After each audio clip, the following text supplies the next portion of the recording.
Welcome back to the Dividend Diplomats YouTube channel, everyone. Got Lanny and Bert, the Dividend Diplomats. We are pumped up. There is some huge news in the banking sector that we cannot wait to talk to you about in this video. Smash that subscribe button. Give Bert the hurt and Lanny, the man over here, a thumbs up. Almost a 10K, but that doesn't even matter. This is going to get right to the point tonight because guess what? As Bert has said it in his previous video, and as we talked in the Citigroup, JP Morgan, big bank video, big banks are back, and Bert, they're coming back in a big way. That's right, Lanny. We have been teasing this. We have been noting that big banks are about to get the green light from the Federal Reserve to start jacking up those dividends and share buyback programs once again. That's because why? They went through their quarterly stress tests and the results were looking great. Banks were well capitalized. They didn't have as many losses from the pandemic as expected. And that's really why the Fed put the brakes on banks paying out large dividends and those massive share buyback programs. Exactly. So the big banks all pass those stress tests. And guess what? Also, these big banks are doing, and we'll trickle a few in the video. We got to talk about allowance for loan loss. And for those that don't know, this is when banks set money aside to cover a percent of loans that they're going to charge off, or essentially to reserve for the bad loans. And let's just say Q1 had a very similar characteristic across the board. All of the banks essentially were taking reverse or negative provision to loan losses, aka they were taking credits in or into income, the amount that they were reserving for loans, because they essentially may have reserved too much. Mm-hmm. And that's right, because the loans, they didn't have as many losses as expected. That's going to be the theme you keep hearing here. So, hey, less reserves, let those reserves go, more earnings, more cash available to pay out to shareholders. And Lanny, we are going to have a ton of dividend increases to cover here. And probably by the time this video is released, there are going to be more because the banks just keep pumping these out. So we're going to do our best to highlight as many of them as we can. Some we'll talk about for a little bit more extensively. Others, we may just say what the dividend increase was in the effort of time because there are a lot of them here. The words of Scream or Scary Movie. But wait, there's more. This one's going to be a screamer. Yeah, so let's jump into the first one here. The GOAT, Jamie Dimon, JP Morgan Chase, ticker symbol JPM. What did they announce? Oh, just a small 11.1% increase in their dividend. That quarterly dividend went from 90 cents to $1 per share. Their yield after this increase is going to be 2.59%. Lanny, what was that reverse provision that you were highlighting here? Because that helped fuel some of this. They took into income $4.2 billion in quarter one from just backing out how much they were reserving for bad loans. So essentially, they may have over-reserved during 2020. Based on their analysis, they had to take in some of that allowance for loan loss because they just simply had too much. Yeah, fantastic. It hit the dividend. Their capital's looking great because more income, more equity, even better here. So guess what, JP Morgan shareholders, an 11.1% increase. So, but this is where it gets exciting. That's not even close to being the largest of dividend increases we're going to talk about here. Company number two, Goldman Sachs, the investment banker that we all know, they own markets, they own so much, they've cleaned up so much from the financial crisis. They just jacked that dividend up. Their ticker symbol is GS in case I missed it. They announced a 60% increase in their quarterly dividend from $1.25 to $2 per share. That yield is 2.17%. Holy freaking cow. Goldman Sachs making up for lost time, yielding now over 2%, which is over the S&P 500. In addition, they did also back out some of their allowance to the tune of a net $70 million in quarter one. Not as much as JP Morgan, but still nonetheless, Goldman Sachs, big bank or financial institution / investment company number two, 60% dividend increases. These percentages are real. We aren't making this up. As Bert said, $1.25 to $2. Fantastic. And guess what? Bank number three here, it's still an insane dividend increase, but not nearly as much as Morgan Stanley. Bank of America, ticker symbol BAC. I always have a soft spot for Bank of America because we talked about in the last video. My grandma, this is one of the first stocks I owned, and she bought it for me way back in the day, and I've always held on to it. I rode it through the highs pre-financial crisis, down through the lows that after the financial crisis, and we are booming back here with. Always damn true. Yeah, I'm so pumped up. I held on to Bank of America, and we're going to continue going here. They announced a 17% increase in that dividend from 18 cents to 21 cents right there. With that dividend increase, they are now over 2% with their yield. But Lanny, here's the best part. They just laughed at that reverse provision here that was announced by Goldman Sachs, didn't they? Oh, yeah. The Bank of America, again, ticker symbol BAC, they followed similar patterns as JP Morgan. They backed away from their allowance, the amount of 1.9 billion net backing out their allowance in Q1. Billion. That's billion with a B. So think about that. Again, a lot of money going into equity there. So again, Bank of America, 17% increase right there. Thank you, Grandma, for that stock right there. I can't wait to record that increase. That's a hell of a deal, Bert. Yeah, companies number 4 and 5 are going to have similar increases, and they're also going to be the largest increases here in this video here. So congratulations if you own these two stocks right now. Company number 4 is Morgan Stanley, ticker symbol MS. So they are laughing here at everybody else because they doubled that dividend, that 100% increase. Think about that. They just doubled their dividend like that. It went up from 35 cents per quarter to 70 cents per quarter. Their yield is now nearly 3.2% after that. Oh, yeah. And they just threw in a small little nugget here that they're increasing their share buyback. So just a small increase there for Morgan Stanley.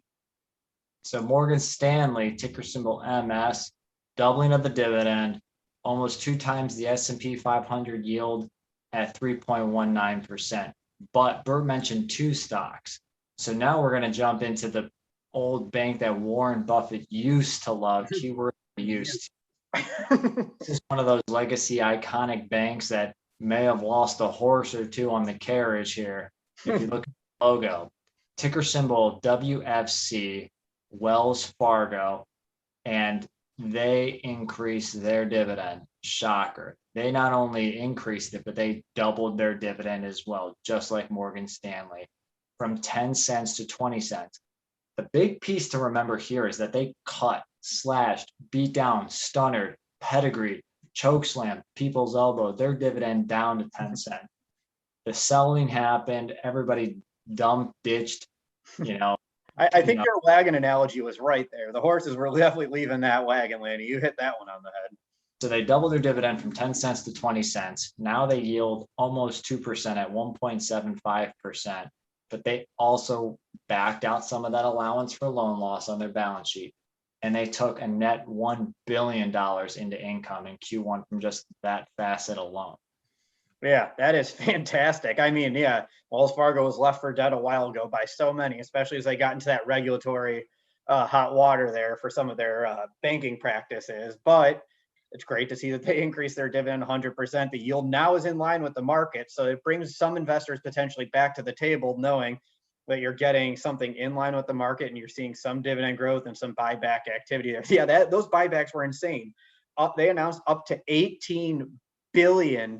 Man, these banks are just flushed with cash and they are ready to put this cash to work. We want to take a brief pause here. Now, again, JP Morgan had an 11.1% increase. Goldman Sachs had a 60% increase. Bert's near and dear to his heart, Bank of America had a 17% dividend increase. And then Morgan Stanley doubled their dividend, 100% increase, as well as Wells Fargo, another 100% increase. So that's 5 big bank dividend stocks. However, Bert, what else is there? Cue scary movie, Lanny. You said it once. I almost think it's just as appropriate here too. But wait, there's more. We still have an army of banks that announced dividend increases here. Reverse provision, share buybacks. And man, we could probably talk for 2 hours about some of these increases in their balance sheet, but we might speed through some of these here, as a lot of them are very similar in nature. You're not going to see the eye-popping dividend increases amounts, but you're still going to see ones that are well above inflation. In fact, every single one of these are well above inflation. So get ready, shareholders. Keep an eye out. You're going to want to stay tuned in case you own one of these massive financial institutions. The first one from this next, the best of the rest list is State Street, ticker symbol STT. They increased that quarterly dividend from 52 cents to 57 cents per share, a 9.6% dividend increase. Their new yield is 2.77%. They also announced that they're going to continue their share buyback plan as well. What I'm noticing here, Lanny, is a nice little trend here. Banks are getting those dividends into the mid 2 range. That seems to be the sweet spot here.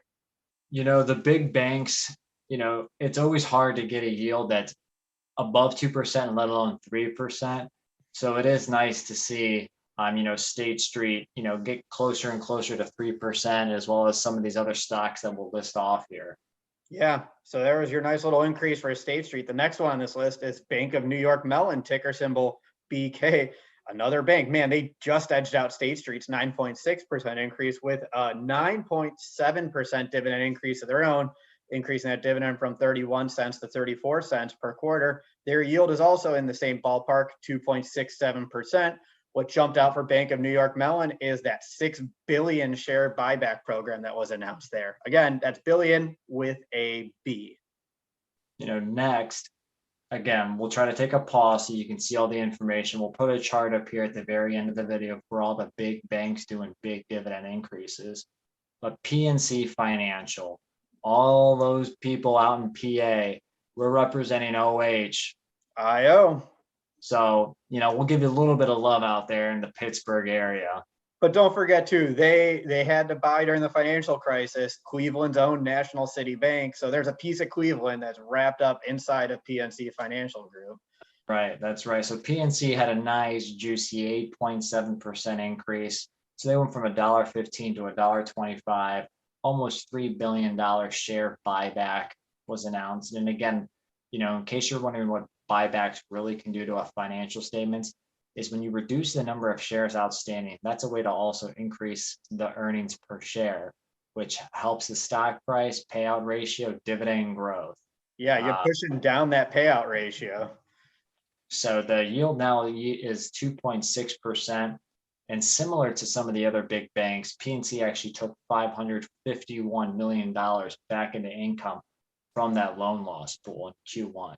Fantastic point to highlight there for PNC, Lanny. Next one, US Bank, another consistent similar dividend increase, 10% here from 42 cents per quarter to 46 cents.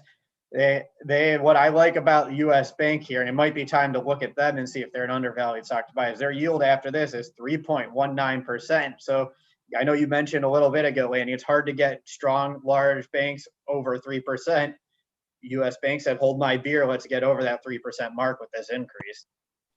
Exactly. And they also were another, proponent of reversing some of that loan loss they had reserved in 2020. And they actually, took back in $827 million in quarter one alone, backing off some of that allowance or the reserves on their bad loans. Fantastic. And last for tonight, last on this massive. For the love of God. Yeah. Everyone's like, please end this video. We're tired of hearing you talking about banks and their dividends. It's Truist Financial, ticker symbol TFC, the smallest dividend increase of the list with a 6.7% increase, increasing that quarterly dividend from 45 cents to 48 cents. But Lanny, smallest increase, largest dividend yield, 3.47% dividend yield after this increase. Goes hand in hand, a net 10% almost, dividend impact right there. Very strong. Can't really say much about it. Very solid. But Bert, really slowly, do you want to go through the summary of dividend increases that we just talked about? Fantastic. I asked that because we went through quite a few. A lot. Yep. So everyone will put the chart up here too, as well as we're going through this. JP Morgan, 11.1% increase.